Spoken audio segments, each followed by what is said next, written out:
Welcome to Las Locas Chronicles, where we dig into the lives, laughter, and legacies of two Latinas walking in faith and servitude. Each week, we unpack our journeys through ministry, sharing the triumphs, trials, and everything in between. So grab your cafecito, get comfortable, and let's get into today's episode of Las Locas Chronicles.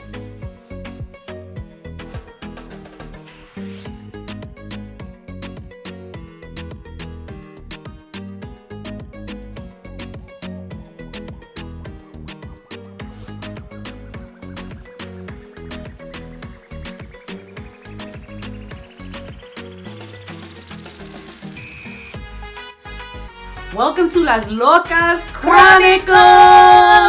We are so excited to be here again today with you. All right. I am still in Amarillo, Texas. It is always exciting to be here, but soon I'll have to go home. I know, but we'll be together soon. Together again, very soon. And it'll be fantastic. As per usual. So, as you can see, yes, coordination. Coordination. Let us know if you like it. You think it's cute, or like the Bobbsey twins is like too juvenile at this point of our life. I mean, I feel like, this is what we used to do when we were younger. So yes, we have pictures. I don't know. Do you still have the picture with the dress? Like I had the black one, or you had the blue one, and it had like a stripe here. We wore it to the Valentine's Day banquet. Oh my gosh. Yes, the banquet. Okay. So let us know if you think it's whack, if we need to stop. I mean, I kind of like it. You like it? I like it. You know why? Because I get to wear stuff that I normally wouldn't wear. Alexa, pushes me out of the box. One day you'll on dress all me. Levels. She wants me to dress. It'll be plain. Today's snacks consist of, what is this popcorn? Skinny Pop. She just told me that she's not a fan of Skinny Pop. Which, I mean, it tastes okay. I think it's made in olive oil, which kind of like gives me a headache, but... Oh, okay. Anyway. No, I mean, I like Skinny Pop, but I mean, we have other things in there, like these, like coconut caramel cookies, lemon cookies. They used to be called Samoas. Now they're like coconut delights. I mean, that's the great value. But I think they also changed the name. Did they? Yeah, the Girl Scouts changed the name. Coconut Delights. Mm-hmm. Got it. Or something like that. Thank you, Great Value, for giving it to us at a value. And that's what she's snacking on. We have these kettle chips. I mean, you have to just chew it so in loud. There. Yep. And then I put in there for her little lemon cookies. They have like lemon on one side and then the shortbread on the other. I love anything lemon. Yeah, she's a lemon fan. So if you have any lemon goodies that you would like for her to evaluate and to rate, send them. Yeah, let me know. Send them. I would love to taste any snacks and let you know the truth about these snacks. She'll let you know the truth. So I didn't know we had kettle chips in here. Let's see. Mm-hmm. Oh, it's just plain. Okay. Water on deck as per usual. What do you? But I like it. This is the pineapple coconut ice. That's been her thing this week.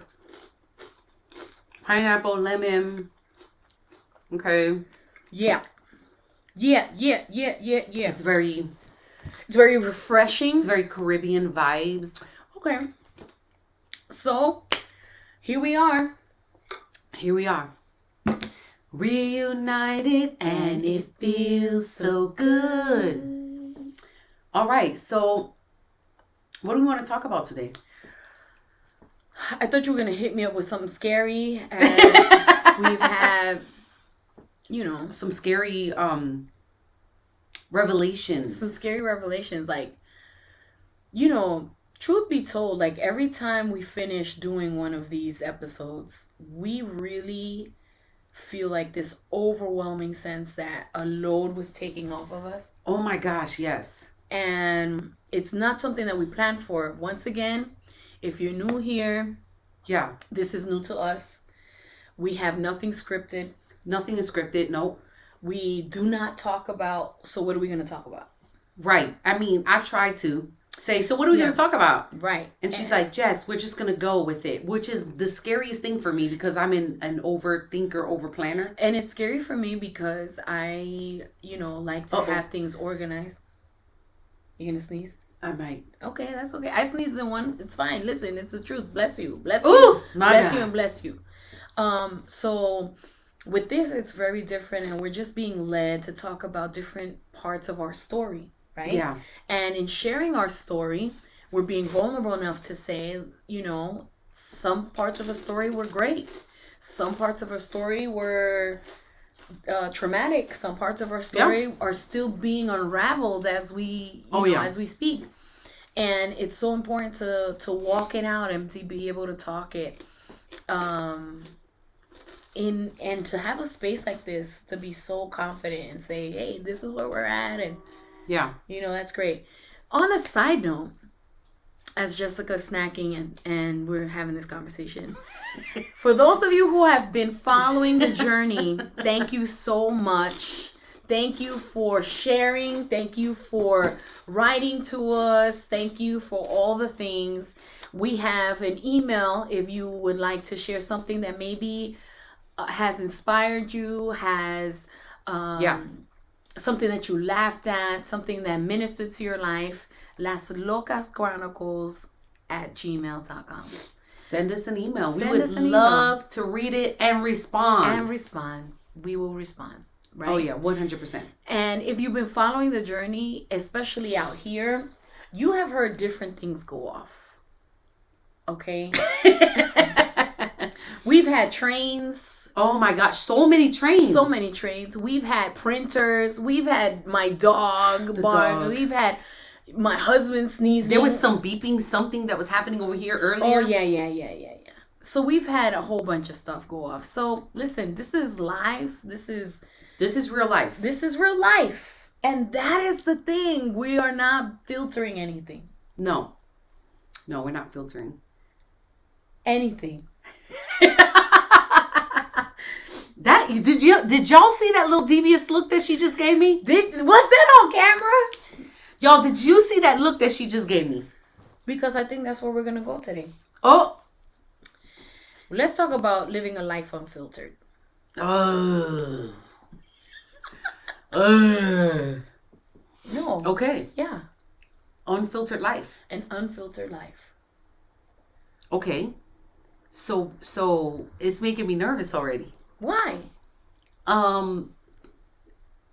mean, wow. Oh, and stomachs going off, by the way. Like, I don't know how good this mic picks it up, but I remember a few episodes or weeks ago, my stomach was like, it was like doing a whole movement. It was like calling God, like a groan that was like being exposed at the moment.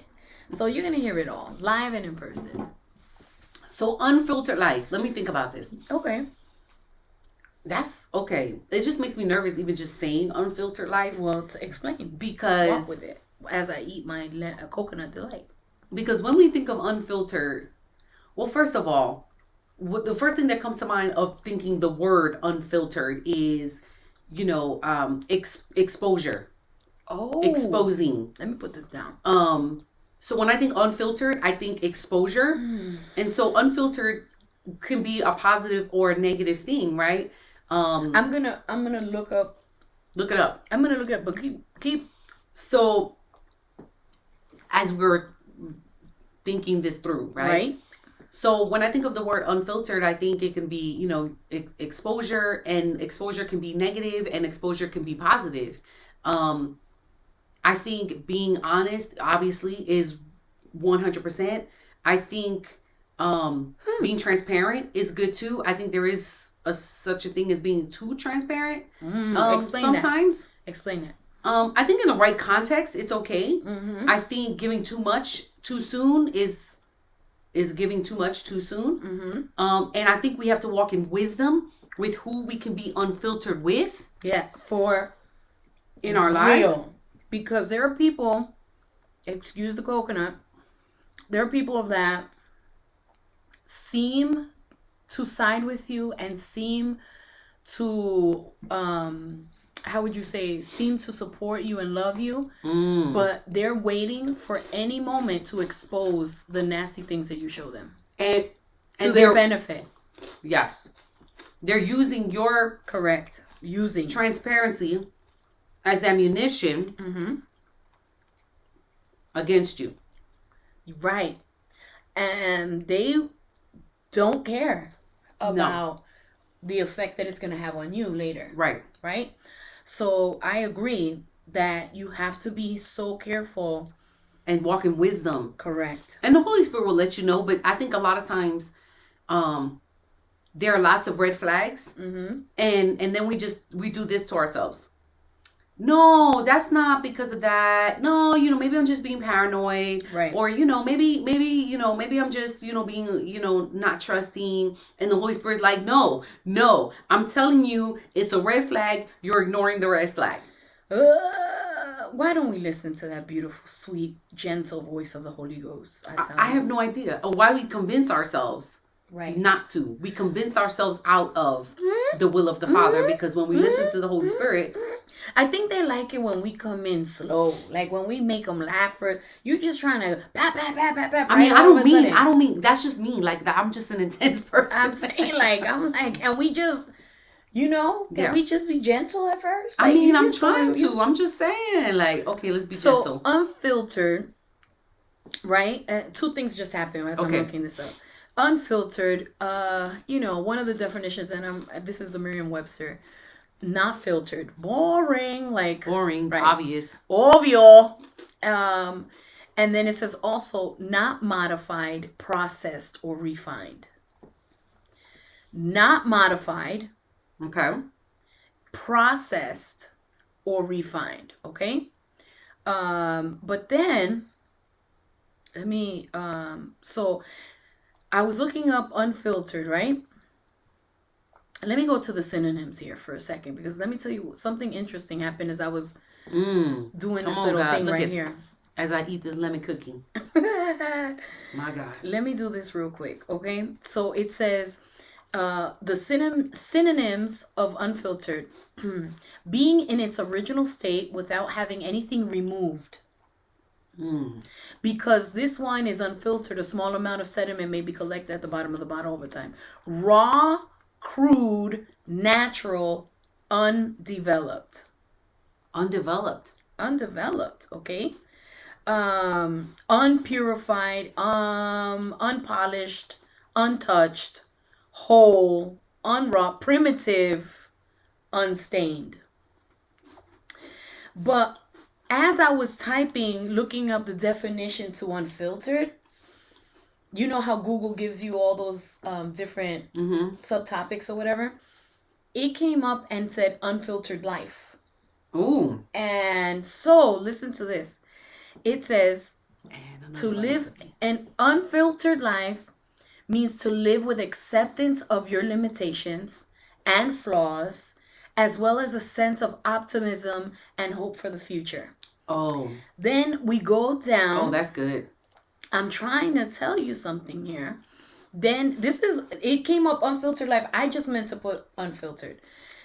Living unfiltered life on this end says living life unfiltered is about embracing and sharing the raw, real, and transparent stories God has created for us.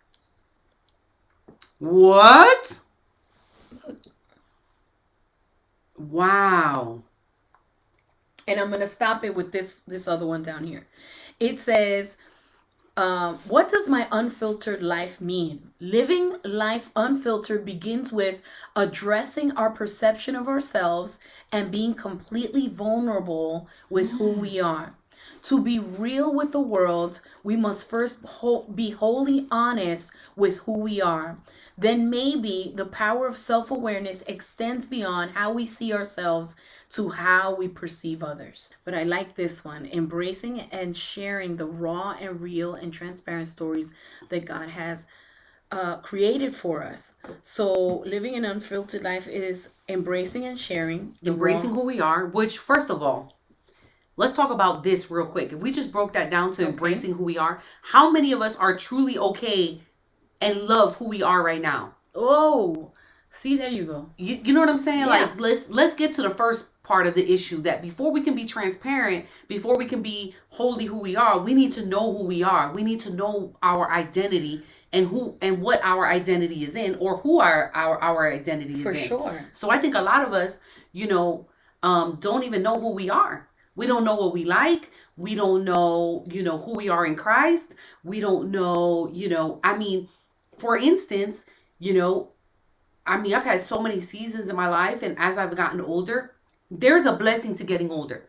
Yes. The blessing to getting older is the older you get, the more you don't care about impressing anybody. You know what you like, right? Hopefully, you know what you like. You know the food you like, the clothes you like, the colors you like. You kind of just are doing you, right? When you're younger, right? Yeah. I feel like you spend a lot of time like emulating. Like you're like, oh, I need to dress a certain way, and because everybody else is doing that, and I need to talk a certain way because everybody else is doing that. And I feel like I spent a lot of my 20s really trying to find myself by imitating, good or bad, what was happening around me. Right. And then there were times during those 20s, because I had my kids so young. Like I had my son when I had just turned 21, and I had my daughter when I just turned 23. Y'all, who knows themselves when they're 22 years old, like, or 23. And so a lot of those years, I didn't know who I was because I was Joshua and Bianca's mom. Ooh. I never even, I didn't know who I was even before I married my husband. I became Richie's wife, and then I became Joshua and Bianca's mom. So my whole identity was wrapped up into who I was because of the responsibilities that I had, not necessarily because I knew who I was, who God had called me to be. That's we have to take this in steps, because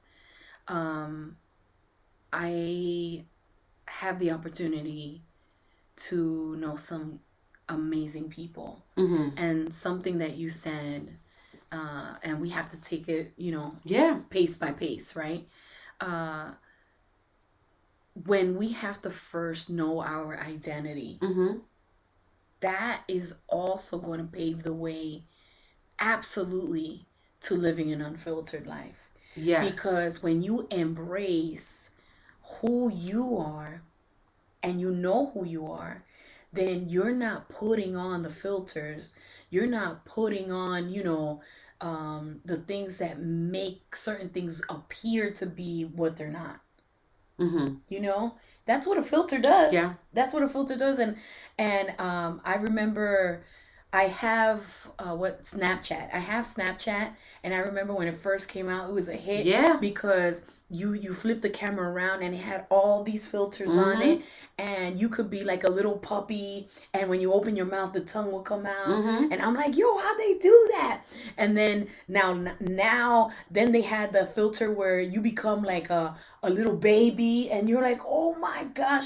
And then the filter when you became an old woman. Did you ever see yourself as that? And I was like, I did the one that made me into a man, and I looked exactly like my brother.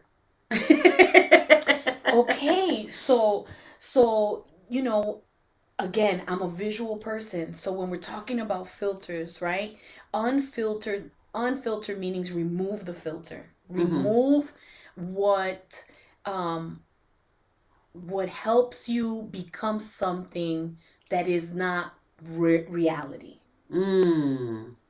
Right? Yeah. Because when I did the Snapchat, it was like, oh my gosh. And then my sister and we did a before the filter and we did an after the filter. And let me tell you, Jess, I love the filtered part of me that had no arrugas. That made the acne marks. That it filled my lip just so. My eyes were brighter. Like I was like, oh girl, I look good. And then if you and some of you, if you know, if you all of a sudden like you're like, wow, I look good, and all of a sudden that filter goes to camera, you're like, oh shoot, that's not me. Like you get scared. You scared your own self. So knowing who you are is the foundation. And yes, our essence and our totality of who we are comes from the Creator, right? But when you said I lost my identity as Joshua and Bianca's mom, as Richie's wife, that is not our whole identity. We had a whole identity before we met our spouse. Right. Correct. Yeah. Yeah. But how many of us do that, right? We don't fully have that solid foundation of who we are as women of Christ, women of God. And then we move into a different role, a different capacity, a different environment, and then we become like chameleons. Oh, and we change. Not chameleons. To blend into that new to that new role. So then I found myself as a fresh mom who didn't a child really, because 21 and 23, I mean, it's young. And I don't know what it is, to be a mom that young. And so you just start imitating what other people are doing and what other moms love to, cook and clean, and except this mom. And so, right, but then you feel guilty when you don't do the things that you see all the other moms doing, or you're not performing in a way that, all the other wives are performing, or your house doesn't look the way that all the other moms' houses are looking. And then because you don't know yourself, like what would happen to me during that season of my life is I'm trying to figure this out. Yeah. Like I'm trying to, who am I? What do moms do? Like, what am I supposed to be doing? Like, what am I supposed to be like? And then people my age, like Alexa and your sister Carmen and our other friends, they were my age, but I was the only one in that season. So I was looking at their lives like, oh man, they're going on vacations and they're having fun and they're doing all these amazing things, and I can't go anywhere, and I got to take care of my kids, and we just don't have money for that, and of course they're living, you guys all look a certain way, and you got your beautiful makeup and your hair and the clothes and all the things, and I'm walking around, with throw up on my t-shirt all day and cleaning up, diapers and going to doctor's appointments and trying to, and so there's that pull, that can easily turn into, I would say it will easily turn into envy or jealousy or, you know what I mean? Where you are like, oh, why did I, allow myself to be in this season so soon, and everybody's having fun without me, and everybody's living their best lives, and, it's very difficult. Right. So, I mean, kind of steering away from living an unfiltered life, right? Yeah. Which the foundation has to be, you have to, in order to not have a filter on, you have to be secure. Yes. In who you are. Right. Because at that point, I'm just living a facade. Right. I'm like, that's the filter. That's the filter. That's right. I'm going to portray myself as the best perfect mom, the best perfect homemaker. Right. You know what I mean? And correct. And that's exhausting. But, it's exhausting. But moving away a little bit from the unfiltered life, right? Is that comparison. Let's talk about comparison and how can it can eat you alive. Yeah. Yeah. And that comparison affects you being filtered. Because you're looking at somebody and you're like, oh, that's what I'm supposed to be doing. Okay, let me do that. And you could spend your whole life doing this. And it's exhausting. There are people that have not lived yet because they are constantly looking at someone else and saying, I don't have that, I don't do that, I gotta be like that, and they're constantly trying to shift their life in a way that looks like this. Right. When the truth is, you don't know anyone until you live with them. Oh my gosh. The truth. You do not, unless you are in that house, in their life, in their life, you're trying to emulate and be something that you have no idea how broken it really is unless you live in that space. That is 100% true. You know what I found out when I was in that season where, I was with my kids and I was tired of being home because here I am, 23 years old, 2 kids, trying to, take care of my home, take care of my family, take care of my husband. So I started doing like these mommy and me things, like mommy and me, like playtime and whatever.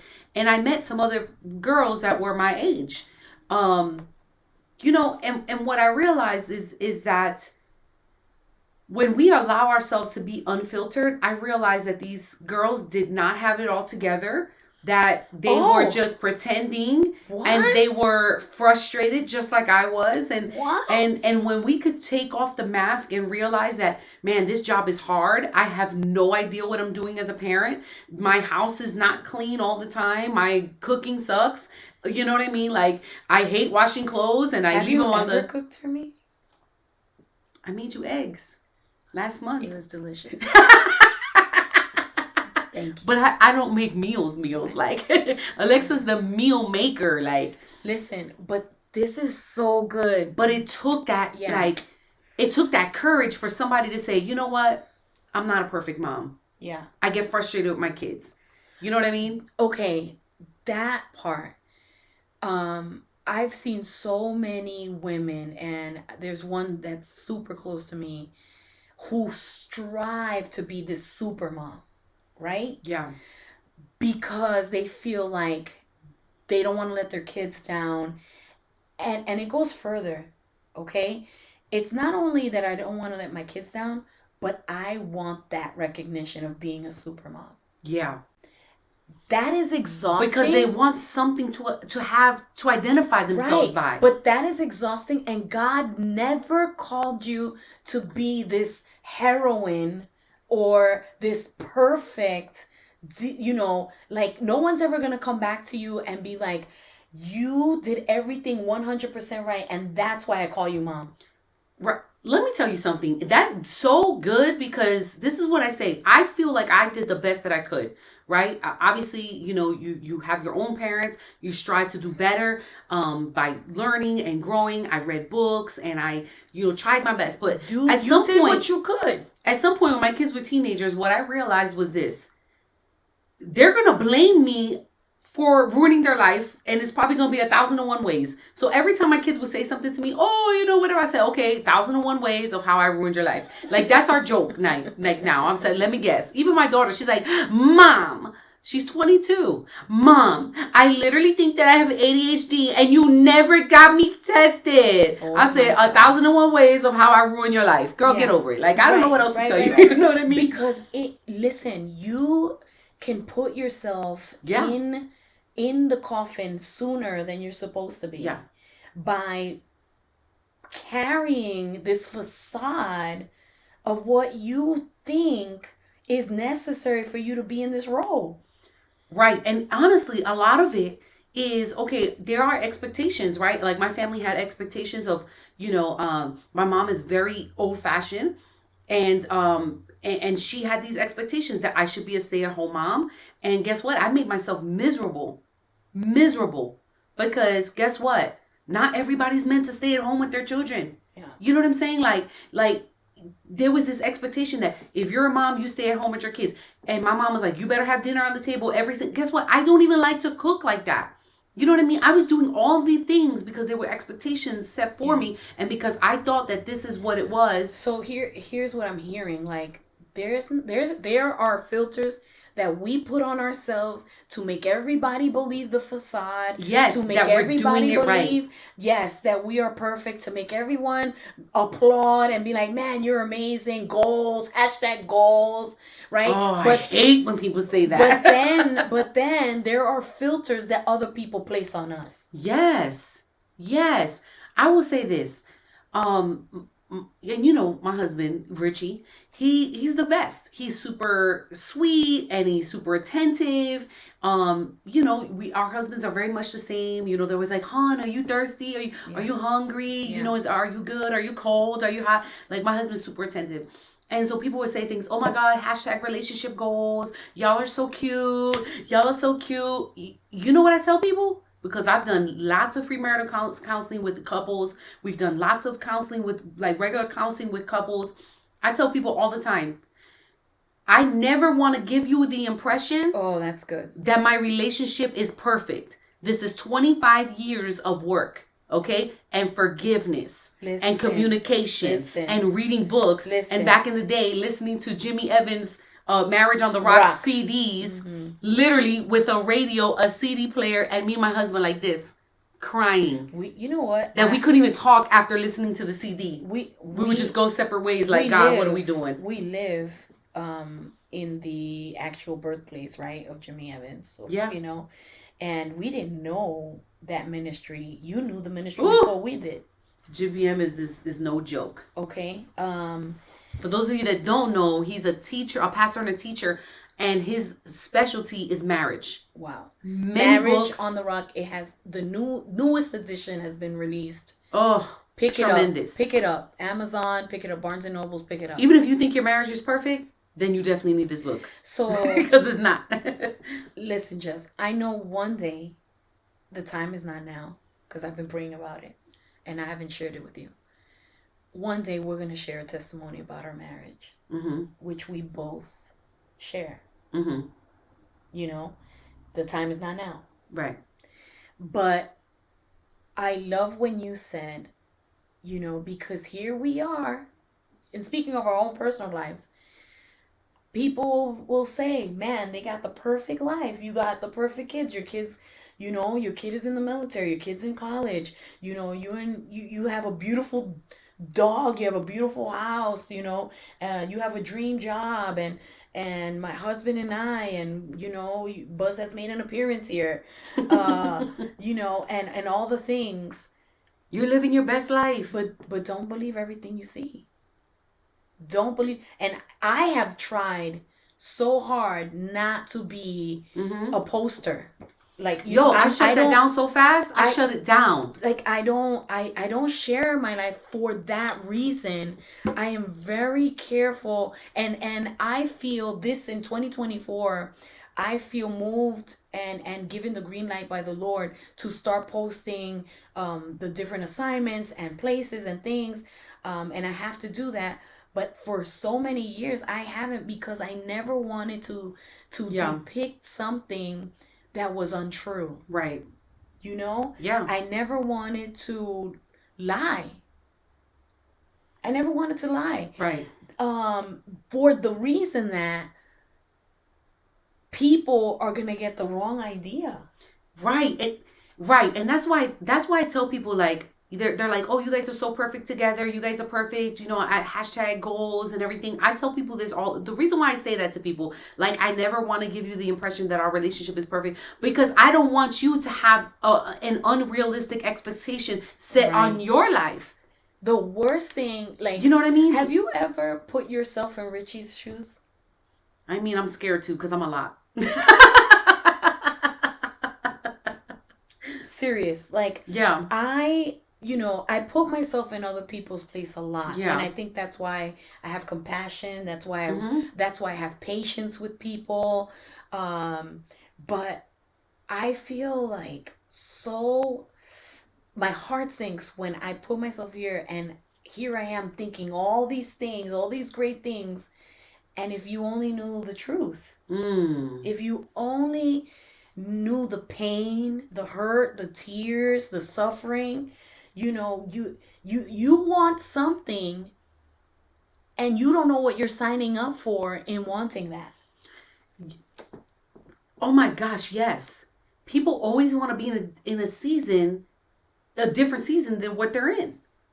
You know, that they're single, they want to be married. They're married, they want to be single. Right. You know, when really we need to be content where we are in the life that God has given us at that moment. And that is the living, for me, that's a perfect depiction of what living unfiltered is being present in where being present, living present, not having a spirit of competition or a spirit Oh, of girl, yes.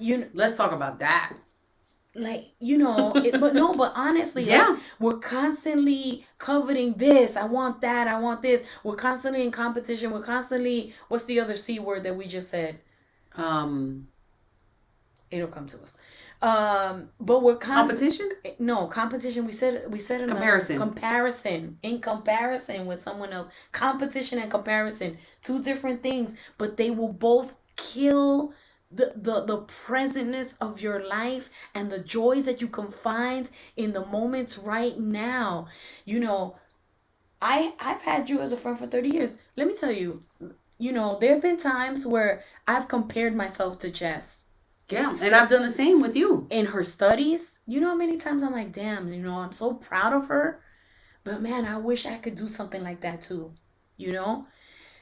For real. Yeah, and I thought the same thing about I mean, I've said this to God. I'm like, man, look at Alexa. Like, she's been a pastor forever, and look at me, how long it's taken. And, she's gotten to speak in all these different amazing places. And God, I'm still waiting for you, right, to open the doors for me. So, yeah, we can get caught up in the comparison. And another comparison, like, let's go from all angles. Let's do it. Another comparison, you and I have fought with the same battle in our weight. Oh my God, I was thinking that. We have fought in the same battle with our weight. Like, we are Oprah Winfrey. Literally. Yo, and if my girl Oprah can look that slamming right now at I don't know how old she is, 60 or whatever. Yo, you do that thing, girl. And she did it naturally through whatever. Anyway, not gonna. But my thing is, you kill the game when you get into your discipline. Literally. You kill when the I'm game. not eating lemon cookies. You kill the game. Like, you lost the 30 pounds. You lost 40 pounds. Mm. And I've seen you at your largest. Yeah. Unhealthiest. And I've seen you when you went on a cruise and you wore that brown spaghetti strap dress. Yes. And you looked incredible. And I was like, dang, like, now sometimes that comparison could be good and lead you to, you know what, I could do it too. If she did it, I could do it too. And sometimes that comparison, it leads you down a whole another way that God never intended us for us to go. Never intended. And just, I don't know, sometime this week I told you, man, we're the same way, and I just feel so huge. You literally said that. You said, I just feel like I look so huge compared to you. I said, girl, our bodies are completely different. I said, our weight is allocated different. We're just different people. But you know what I mean? Listen now, we're using this to preach. You could be the same weight. Come on. And it's distributed different. I literally said that to her. You're carrying the same weight as someone else, but it looks different. Oh, girl, you preaching now. I'm telling you. And that's exactly what we said. And that is, that is a problem that we're living. You need to remove the filter. Yeah. And allow yourself to live in what God is doing in you. You are too busy looking at everyone else, and you have failed to see that God is looking at you. Oh my gosh. You are too busy focused in all directions. This is a killer for most women right here. Every app, you're spending hours looking at all these filtered lives and thinking that is really, we say filter, but really the word that we use now is called curated. Oh, it's curated. We're picking and choosing and creating an image. Creators, correct. We're curating, right? Yeah, you know what I mean. And that's not. We're only presenting our best selves or an image or an idea for sure of perfection or whatever it is that we're trying to portray to people. Right. And we miss out on the best years of our children's lives, the best years of our marriage. Yes. The best years of our mental health. Mental health is a real thing for me. Oh my gosh. You know what I was thinking about when you said about the weight? Well, I'm sorry to cut you off. No, you're good. When you said, because before you mentioned the weight, I was thinking it in my mind about the weight, and I was thinking that yes, this is this, right? Yeah. Do you know how much time I spent as a teenager and in my 20s specifically, hyper focused on my weight, on the way that I was supposed to look, not being happy with my body, despising my curly hair, despising my big hips. Yeah. The things that I love about myself right now, when I started wearing my hair natural in 2016, I flat ironed my hair years since I was a teenager because I was flat ironed it for you. I was embarrassed of my curly hair. I took those 3 hours to flat iron it. She sure did. Mm-hmm. And so I spent years of my life doing this because I thought that was the symbol of beauty. Wow. Until 2016, I had just graduated with my PhD, and I got a job working from home. And I said to myself, why am I spending an hour and a half, 2 hours flat ironing my hair every single week when no one is going to see me? Who am I doing this for? Why am I doing this? And then I said to myself, you know what? I said, I have a freaking PhD. Like, I'm Dr. Fernandez. You're not hiring me because I have an afro. You're hiring me for my brain. You're hiring me because I'm an expert in something and because I can contribute to your vision and to your organization. And so I said, you know what? I said, I'm going to test this little hypothesis I got going on here. And the hypothesis is I'm going to be who I am because at this point in the game, I'm a value to you.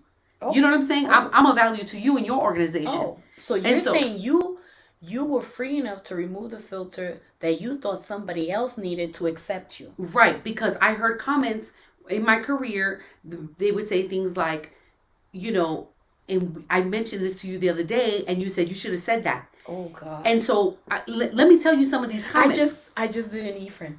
Oh God! Yeah, you did sound just like him. Did it? Yeah, you because did. Because I know what's about to come. When you know what's about to come out. Because honey, when I was a professional, right, working at the universities, and I had I was a classroom teacher. I was I designed online courses, did all these different things, but in every environment, I never fit into the mold of where God had placed me. And I was down on myself because I was like, God, why am I not fitting in? And I spent all this time and energy trying to fit in. Y'all listen to, because I'm going somewhere with this, okay? Oh, God. When I was a high school teacher, the first day I got the job, I walked on the campus. Literally, I kid you not, there was no less than 15 people that said to me, hi, what's your name? I said, my name is Miss Fernandez. Are you the new Spanish teacher?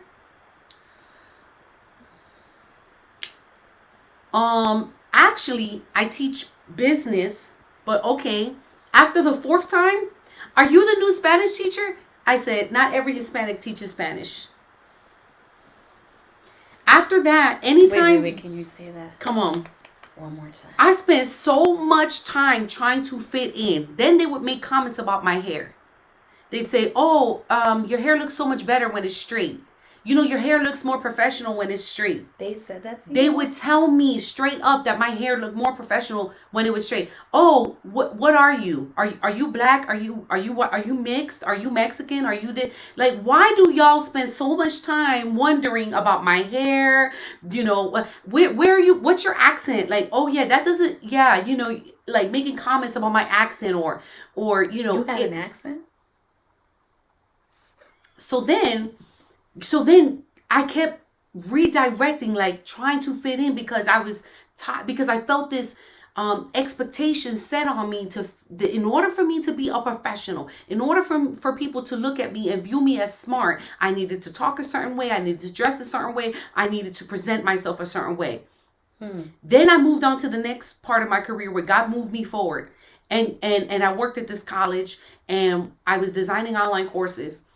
And I love doing what I do. But again, I sometimes when I didn't have time to blow dry my hair, I would wear it curly. And there were the comments again. Your hair looks so much professional when it's straight. I love your hair straight. I don't really like it like that too much. You know, whatever. I didn't know we were giving surveys. So then one day, hear me now. One day. I like this, Jessica. One day, I wanted to do a voiceover. So you create a presentation, and then you go into a studio, you grab the mic, and you create this voiceover. Well, every time I said online, because I do have an accent from New York, I kept saying online. Well, I was banned. Very, very Boricua. It's very Boricua. Very New Yorican. And I was banned from doing voiceovers because they said I sounded too ethnic. So,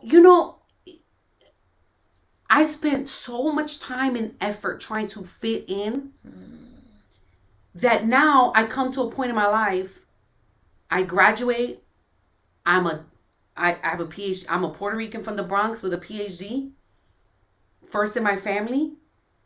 And I said to myself, I just need to be who I am because I've spent a lot of time and effort trying to fit in. And God said, I heard God so clearly say to me, Jessica, I never created you to fit in.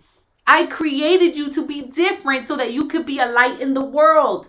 And while you were trying to fit in with other people, I placed favor on your life so that people could look at you and want to be like you. My God. So that you could, God said, so that you can have a girl from the Bronx, a little girl with curly hair say, one day, I want to get a PhD. God said, I never called you to fit in. Stop trying to fit in. Stop trying to fit in. Right. God said, I never wanted you to be in comfortable places. Oh. Because we don't grow in comfortable places. We grow in uncomfortable places. That part. If you're comfortable, then you're not growing. See, that's the favor of God on my life right there. That God has always brought me to the place where I've been the only one. Whether I've been the only woman, whether I've been the only Hispanic, whether I've been the only one with a PhD. God has called me in rooms where I've been the only minority. Yeah. And they've called me in rooms and have said to me, I want you to evaluate all these people in these rooms that manage $1 million contracts. And I want you to give your opinion, your expertise on how they can be better. So come on. We spend too much time with the filters when what God wants us to do is be unfiltered, because in the unfiltered, most raw portion, we are reflecting God's character when we are in connection with God. Wow. The only filter I want in my life is what Moses had when he was on the mountain. Ooh, the glory of God. That's it. Shining on his face. That's correct. Where the Israelites said, cover it up because we can't handle it. We can't handle it. So we want you to be like everybody else. Come on, you better take out that flat iron. Listen, right? Now, that's what they were telling me. No. But listen to what was Linda. What was just listen to what was just said right now. You understand? The people wanted him to put on the mask because we can't handle it. Let me tell you what I learned and what your story just said. I can't help what you can't handle. Oh. Y'all, come on, say that again, girl. I can't help what you can't handle. Listen. I have spent 40 days with the Father. I have spent too much time in God's presence for me to reflect what you want me to reflect. I'm only going to reflect who I spend time with. And if I spend time with God, I'm going to look like God. I can't help that you, instead of wanting to worship this, wanted to worship a calf, and you're going to look like a calf. I need to reflect my Father. So if it bothers you that my Father is going to use all of this in its distinctness, in its uniqueness, if it bothers you that I'm brown, if it bothers you that I'm female, if it bothers you that I have an accent, if it bothers you that I use my hands too much, if it bothers you then that you I'm know bootylicious. Hey, I don't think you're ready for this jelly. If it bothers you that even in the midst of this, I can joke about this and still be anointing. If it bothers you, then you know what? That's a you problem, not a me problem. Come on. Because I've been called to do what God has called me to do, like me, not like you feel it needs to happen.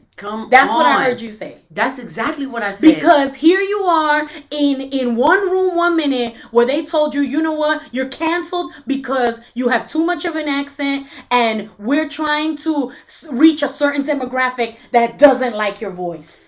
And you know what? And God in his glory, his mercy, his sovereignty said, that's okay, Jessica. I needed you to go through that backlash. I needed you to go through that pushback because one day I'm going to send you to a church that's going to want you to speak. And now you're an online pastor reaching all these people and you are going to be useful for the kingdom just as you are. Just as I am in a church that's a different demographic than I am. Come on, somebody. Listen, I don't know about you, okay? But when I started walking in who I was, you see this here? I'm not going to stop doing this here, okay? My big curly hair and everything else. You had to tame it today. I had to tame it today because, you know, it was looking a little cray. But you know what? This here, that's why I started wearing my hair. Because it was a silent rebellion. It was, if you don't like it, you don't have to look at it. You don't have to touch it. You don't have to look in my direction. You don't have to be friends. Okay? Because at the end of the day, you didn't hire me for my hair, baby. You hired me for my brain. You hired me for my anointing. You hired me for my favor. Come on. So anyway, now I walk around like, and guess what, Alexa? Am I lying about this? Everywhere we go. Oh my gosh, I love your hair. Girl, is that your real hair? Correct. Girl, I love this hair. That's right. Can I touch my hair and see what happens to you? But, you know. She won't even let me touch it. My husband had to ask permission. But I know he likes curly hair, so I'm like, okay, go ahead. Always, yes. Go ahead, you can, you know, don't, my daughter, you know, she has straight hair, my daughter. So she likes to bother me and run her fingers through it. Yeah.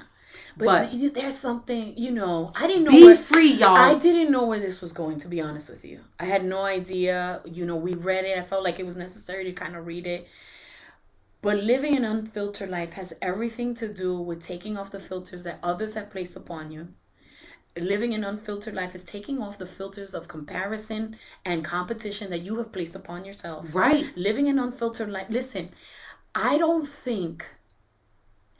think let me finish one statement, go to the other because my brain is all over.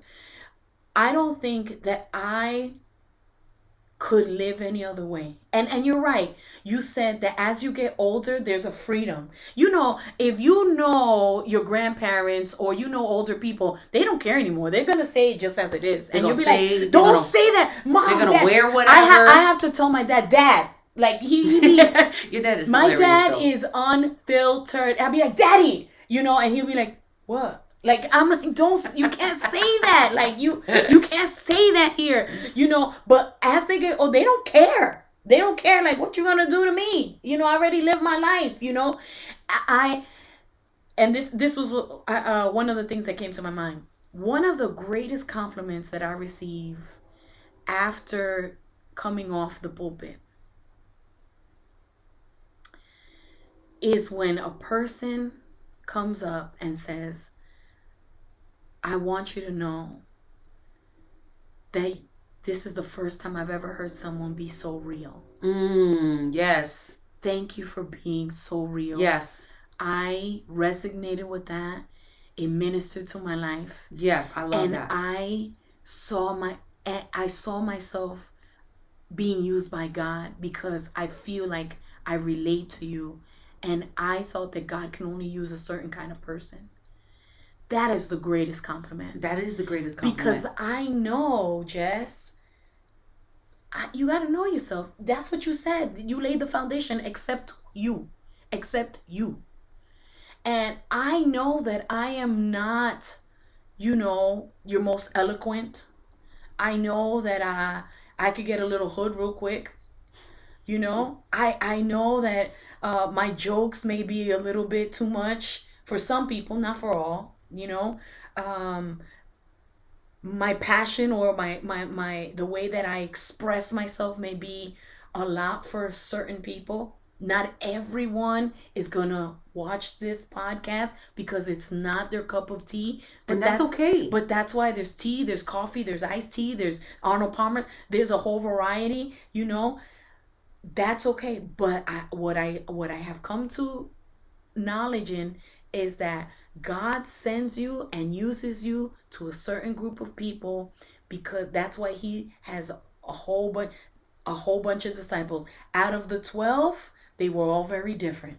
Even the brothers were very different. That's it. It wasn't Andrew, it was Peter. God is going to use you exactly the way you are. Do you know how many... my husband is hilarious. Well, my husband's 9 years older than me. And he, which is awesome sometimes. And sometimes he's kind of like a little viejito sometimes. Mm-hmm. And it cracks me up. So now he's into like wearing, veterans hats. Because he was in the Navy. Yes. And so you know the older guys that wear the black veterans hats and they're like USS, whatever. Yes. So my husband wears a veterans hat. And to me it's funny. It's like, oh my God, look at him. He's like a little viejito, whatever. I will tell you this. You know how many times people from all different types of people, ages, colors, cultures, have come up to my husband and said, "Sir, thank you for your service." Have asked him questions about the military, what branch they were in, start sharing war stories. Wow. And this was the branch I was in. Or my God, you know how many times, and I told my husband, every time you wear this hat, I said, God uses it to minister to people, to build connections with people, to build relationships with people that we normally would not have if he did not wear that hat. Do you know how many times people have come to me that normally would not have spoken to me and have said something about my hair? Different cultures, ages, young people, old people, all types of people have come to me and made comments about this. God will use anything about you. He created you to be different. Say that again. God will use anything about you. God will use anything about you to minister the good news of who he is. And so here that we are trying to change it. We're trying to filter it. Here we are trying to change There it. I was with the flat iron. Nobody gave me compliments about that boring hair. Okay? Here we are trying to manipulate it. Yes. Nobody was giving me compliments about that. But when I started being my natural, unfiltered self, even in my appearance, people were coming out the woodworks. Yeah. Girl, tell me about the hair. Tell me about the hair. And if you know me, I'm a storyteller, number one. In my stories, Jesus is always the hero. It doesn't matter if I couldn't find a parking spot. Jesus made a way and I got a parking spot in the front. It doesn't matter what story I'm telling. Jesus is always the hero in my story. But it's an opportunity. Right. Right. It's what God uses. Right. It's build that connection. It's the bait. It's the bait, right? And here we are undoing what God created us to be because it's not good enough for us. So I think about, as husband and wife, and I am very real, and when I speak, I'm very raw. I think about your story with Richie, and what if you were so adamant and telling Richie, stop wearing that hat. Yeah. Because as wives, yeah, we feel like we have the control. Yeah. And stop wearing that hat. Yeah. And then he's not able to do what he does. Express himself the way that he wants to. And right. Yes, it is tempting, right? Because we're like, right. we want our husbands to look a certain way. But, Absolutely. I think about it and I think to myself, my husband's never tried to change me. Like, he's never tried to, he's never said, babe, you need to stop wearing your hair like that. Or you need, he's never done that. I just need to let him be him because he's happier that way. Right. But what I'm saying is you would have taken away his opportunity to connect with people. To do what he does best. Right. Right. Because he loves talking to people. He genuinely does. He genuinely is a caring with person. People. He connects with people. Something that I have a very hard time doing. Listen, when Richie worked at the post office, he was the postmaster. When I tell you, we had so many trays of cookies in our house because he would come with trays of cookies, cakes, banana breads, fruit cakes, all the things. Richie would come home with all these gifts because he genuinely just loves people. He wasn't just doing a job. He was connecting. And let me tell you, that was part of his ministry. For some of you that are like, well, I don't preach and I don't do this, but you're connecting and you can you can smile at someone like nobody else can. That is Christ. Christ had relationship. Everywhere he went, he had relationship. One of the beautiful stories in the Bible, I believe it's in Luke, I may be wrong, but it's the story of the widow of Nain. Here she is, she's a widow, and she is about to bury her son. Okay, and the processional's going, and Jesus looks over with compassion, and he's on his way, and death meets life.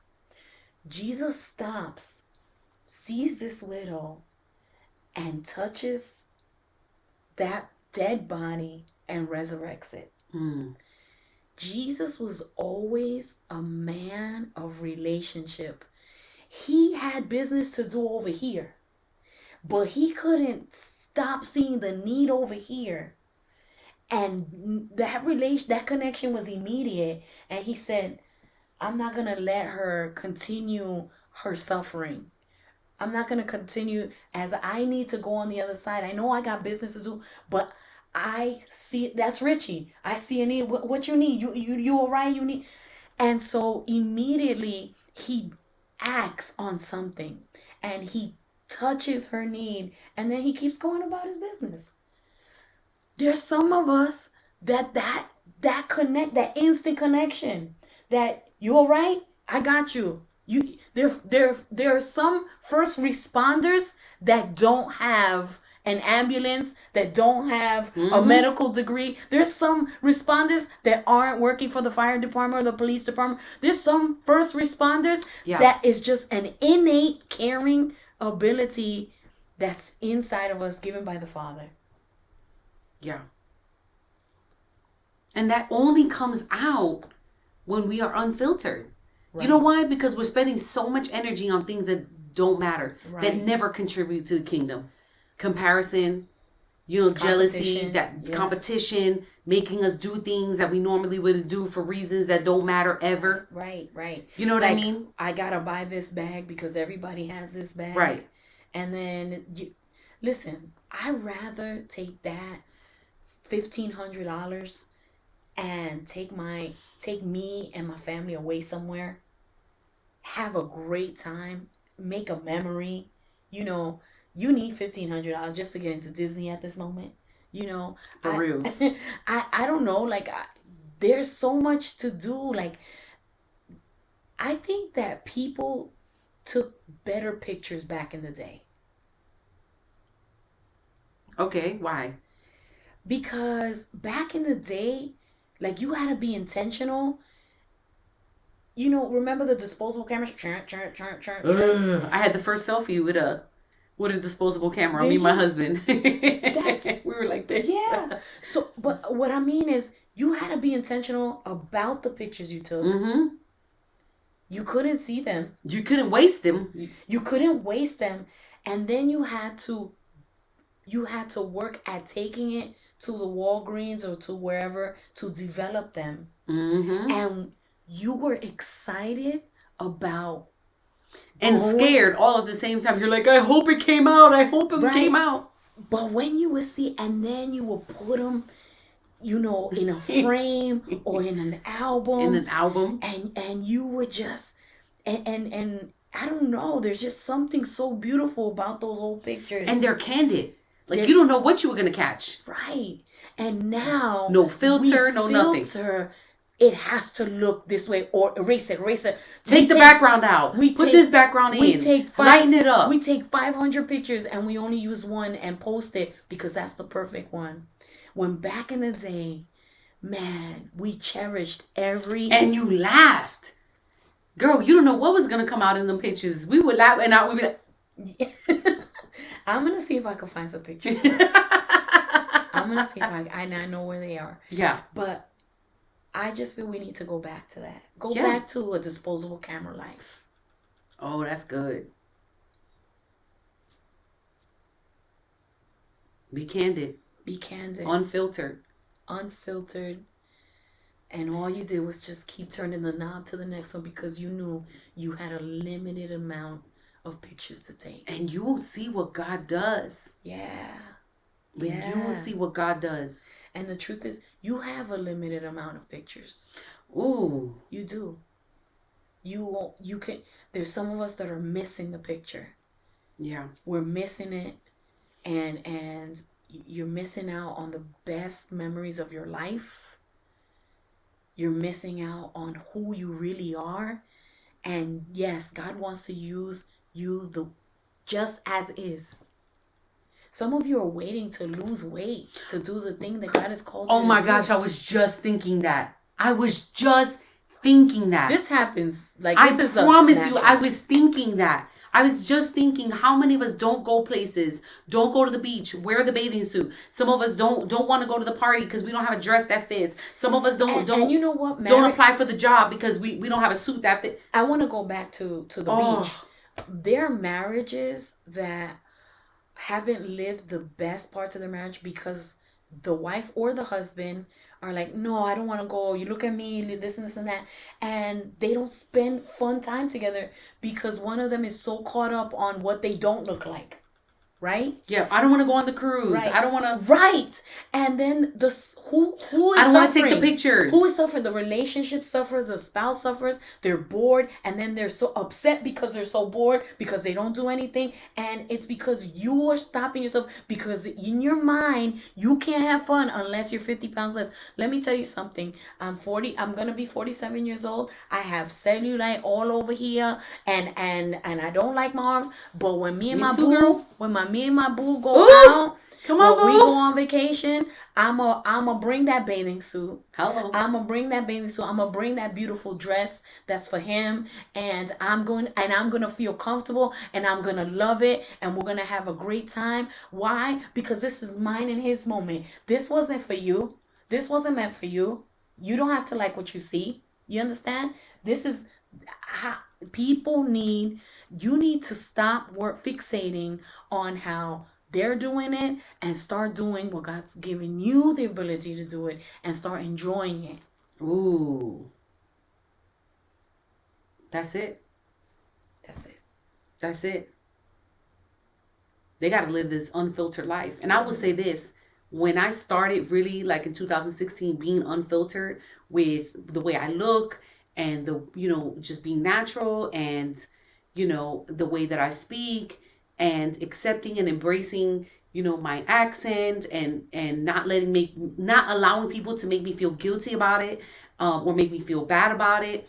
When I started embracing that is when God started truly opening up doors in my life. Mm-hmm.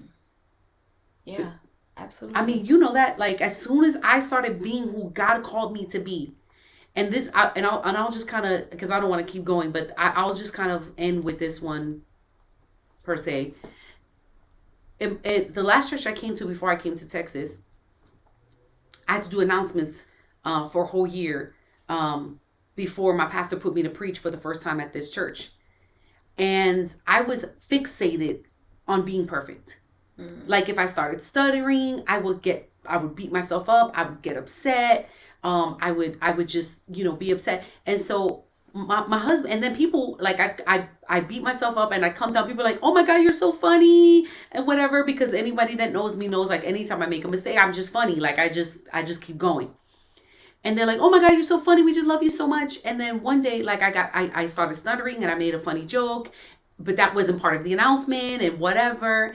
And then I beat myself up over this. And my husband said, babe, he goes, that's what That's why people like you. Because you're not perfect. Because you're funny. Because you represent every regular person out there who wants to do something brave and feels like they have to be perfect, and you give them permission not to be perfect. He said, that's why they like you. He goes, that's why you're so good at this. Y'all, give yourself permission to not be perfect. I love that. And God will open up the doors for you, because God is not looking for perfection. There is no testimony in perfection. There is no glory to God in perfection. There's glory to God in the imperfection. From Adam to Paul, there was no perfection. From Esther, Rahab to Mary, there was no perfection.